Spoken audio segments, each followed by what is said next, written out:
पुण्यामध्ये मोदींविरोधात फलकबाजी केली गेली आहे।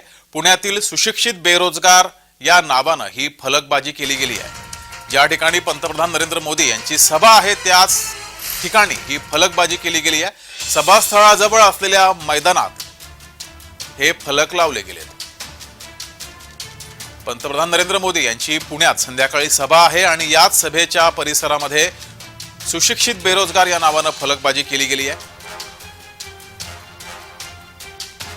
मोदींविरोधात ही पुण्यात फलकबाजी केली गेली आहे। सुशिक्षित बेरोजगार नावानं फलकबाजी करण्यात आली आहे। पंतप्रधान नरेंद्र मोदी यांची पुण्यामध्ये संध्याकाळी सभा आहे आणि ज्या ठिकाणी सभा आहे रेस कोर्स या मैदानावर सभा आहे त्याच परिसरामध्ये ही फलकबाजी करण्यात आली आहे।